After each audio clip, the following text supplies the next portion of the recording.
à tous. Pour clôturer donc ce mois d'avril 2013, nous poursuivons notre lecture dans le livre des Actes des Apôtres, du chapitre 12 au verset 1 à 25, et pour finir, Actes des Apôtres, chapitre 13, du verset 1 à 52. Voilà, que Dieu vous bénisse. Bonjour, nous reprenons la lecture du livre des Actes des Apôtres, le chapitre 12. Vers ce temps-là, le roi Hérode porta les mains sur quelques membres de l'Église pour les maltraiter et fit mourir par l'épée Jacques, frère de Jean. Voyant que cela était agréable aux Juifs, il fit en outre arrêter Pierre. C'était pendant les jours des pains sans levain. Après l'avoir saisi et jeté en prison, il le mit sous la surveillance de 4 escouades de 4 soldats chacune, avec l'intention de le faire comparaître devant le peuple après la Pâque. Pierre était donc gardé dans la prison sans relâche. La prière montait de l'Église vers Dieu pour lui. Hérode allait le faire comparaître cette nuit-là. Pierre, lié de 2 chaînes, dormait entre 2 soldats et des sentinelles devant la porte gardaient la prison. Et voici qu'un ange du Seigneur survint et qu'une lumière brilla dans la cellule. L'ange réveilla Pierre en le frappant au côté. Puis il dit, « Lève-toi promptement. » Les chaînes tombèrent de ses mains. Et l'ange lui dit, « Mets ta ceinture et attache tes sandales. » Et il fit ainsi. L'ange lui dit, « Enveloppe-toi de ton manteau et suis-moi. » Pierre sortit et le suivit. Il ne savait pas que l'intervention de l'ange était vraie, mais il pensait avoir une vision. Lorsqu'ils eurent passé la première garde, puis la seconde, ils arrivèrent à la porte de fer qui mène à la ville. Elle s'ouvrit d'elle-même devant eux. Ils sortirent et s'avancèrent dans une rue. Aussitôt, l'ange le quitta. Revenus à lui, Pierre dit, « Maintenant, je sais vraiment que le Seigneur a envoyé son ange et qu'il m'a délivré de la main d'Hérode et de tout ce que le peuple juif attendait. » Après réflexion, il se rendit à la maison de Marie, mère de Jean surnommé Marc, où un certain nombre de personnes étaient réunies et priaient. Quand il eut frappé à la porte d'entrée, une servante du nom de Rhode s'approcha pour l'écouter. Elle reconnut la voix de Pierre et, dans sa joie, au lieu d'ouvrir, elle courut annoncer que Pierre était là devant l'entrée. Ils lui dirent, « Tu es folle !» Mais elle soutenait qu'il en était bien ainsi. Et ils dirent, « C'est son ange. » Cependant, Pierre continuait à frapper. Ils ouvrirent et furent étonnés de le voir. De la main, il leur fit signe de se taire, leur raconta comment le Seigneur l'avait fait sortir de la prison et dit, « Annoncez-le à Jacques et aux frères. » Puis il sortit et s'en alla dans un autre lieu. Quand il fit jour, l'agitation ne fut pas petite parmi les soldats. Qu'était donc devenu Pierre? Hérode le fit rechercher, mais il ne le trouva pas. Il fit juger les gardes et donna l'ordre de les exécuter. Ensuite, il descendit de la Judée à Césarée pour y séjourner. Il était en conflit avec les Tyriens et les Sidoniens, mais ils vinrent le trouver d'un commun accord et après avoir gagné Blastus, le chambellan du roi, ils sollicitèrent la paix parce que leur pays tirait sa subsistance de celui du roi. Au jour fixé, Hérode, revêtu de ses habits royaux, s'assit à la tribune et les harangua. Le peuple s'écria, « Voix d'un Dieu et non d'un homme !» À l'instant, un ange du Seigneur le frappa parce qu'il n'avait pas donné gloire à Dieu. Et, rongé par des vers, il expira. Cependant, la parole du Seigneur se répandait et progressait. Barnabas et Saul, après s'être acquittés de leur service, s'en retournèrent de Jérusalem en prenant avec eux Jean, surnommé Marc. Chapitre 13. Il y avait dans l'église qui était à Antioche des prophètes et des docteurs. Barnabas, Siméon appelé Niger, Lucius de Cyrène, Manaen qui avait été élevé avec Hérode le Tétrarque et Saul.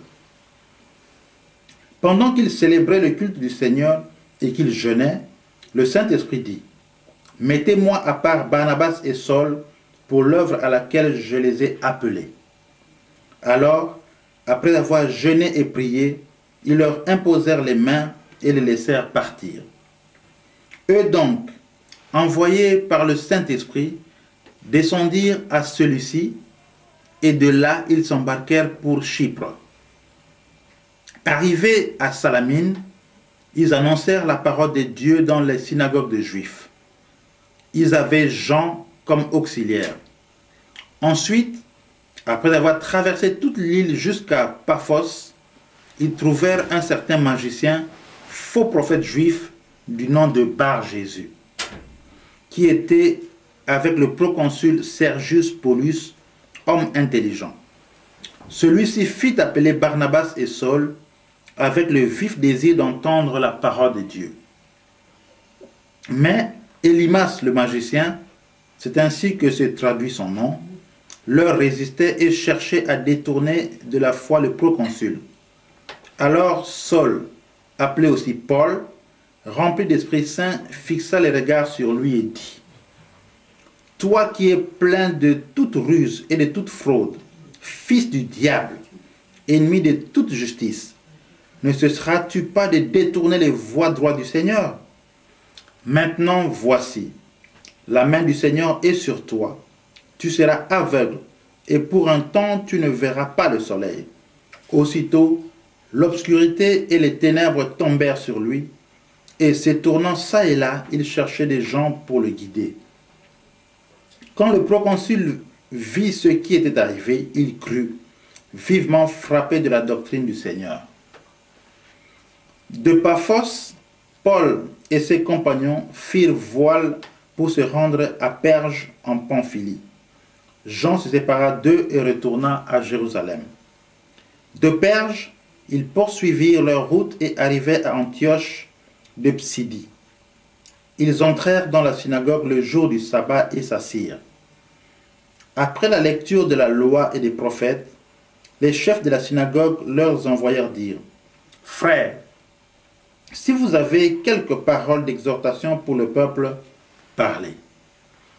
Paul se leva, fit un signe de la main et dit: Vous, Israélites, et vous qui craignez Dieu, écoutez. Le Dieu de ce peuple d'Israël a choisi nos pères et fait grandir ce peuple pendant son séjour au pays d'Égypte. Puis il en fit sortir par son bras puissant. Il les supporta environ 40 ans dans le désert. Et après avoir exterminé 7 nations au pays de Canaan, il les mit en possession de leur territoire, ce qui dura environ 450 ans. Après cela, il leur donna des juges jusqu'au prophète Samuel. Puis ils demandèrent un roi. Et Dieu leur donna, pendant 40 ans, Saül, fils de Kis, de la tribu de Benjamin. Après l'avoir écarté, il leur suscita pour roi David, auquel il a rendu ce témoignage. J'ai trouvé David, fils d'Isaïe, homme selon mon cœur, qui accomplira toutes mes volontés. C'est de sa descendance que Dieu, selon sa promesse, a fait naître Jésus comme sauveur pour Israël. Avant sa venue, Jean avait prêché le baptême de repentance à tout le peuple d'Israël. Et lorsque Jésus achevait sa course, il disait, Et lorsque Jean achevait sa course, il disait, Je ne suis pas moi ce que vous supposez, mais voici, il vient après moi, celui dont je ne suis pas digne de détacher les sandales de ses pieds. Frères, vous les fils de la race d'Abraham, et ceux qui parmi vous craignent Dieu, c'est à nous que cette parole de salut a été envoyée. Car les habitants de Jérusalem et leurs chefs ont méconnu Jésus, ainsi que les paroles des prophètes qui sont lues à chaque sabbat. Ils les ont accomplies en les jugeant. Sans trouver aucun motif de condamnation à mort, ils ont demandé à Pilate de le faire mourir. Ils accomplirent ainsi tout ce qui est écrit de lui, le descendirent de la croix et le déposèrent dans un tombeau. Mais Dieu l'a ressuscité d'entre les morts. Il a été vu pendant de nombreux jours par ceux qui étaient montés avec lui de la Galilée à Jérusalem et qui sont maintenant ses témoins auprès du peuple. Et nous vous annonçons cette bonne nouvelle que la promesse faite à nos pères, Dieu l'a accomplie pour nous, leurs enfants, en ressuscitant Jésus, selon ce qui est écrit au psaume 2.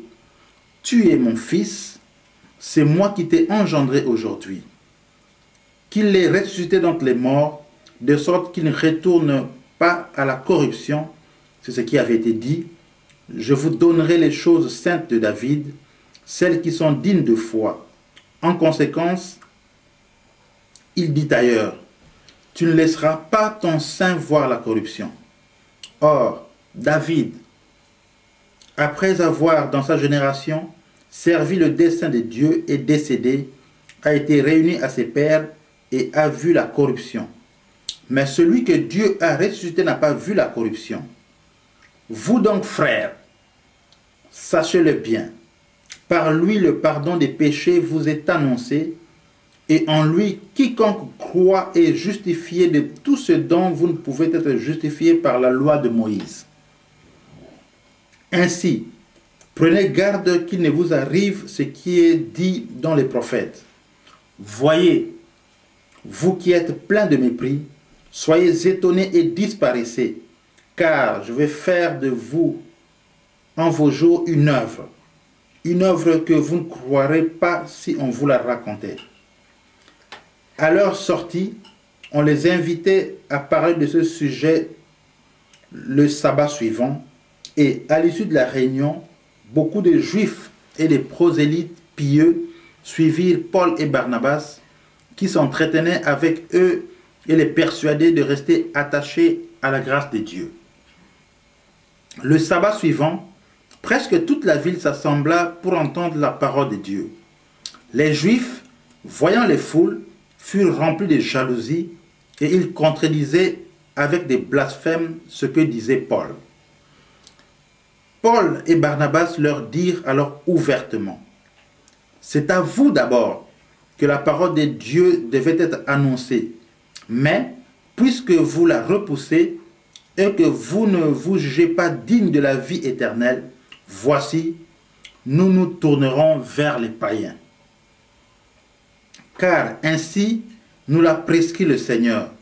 Je t'ai établi pour être la lumière des nations, pour porter le salut jusqu'aux extrémités de la terre. » Les païens se réjouissaient en entendant cela. Ils glorifiaient la parole du Seigneur et tout ce qui était destiné à la vie éternelle crurent. La parole du Seigneur se répandait dans le pays tout entier, mais les Juifs excitèrent contre eux les femmes distinguées qui étaient prosélytes et les notables de la ville. Ils soulevèrent une persécution contre Paul et Barnabas et le chassèrent de leur territoire. Ceux-ci secouèrent contre eux la poussière de leurs pieds et allèrent à Iconium. Les disciples, quant à eux, étaient remplis de joie et d'Esprit Saint. Que Dieu vous bénisse et à la semaine prochaine. Merci.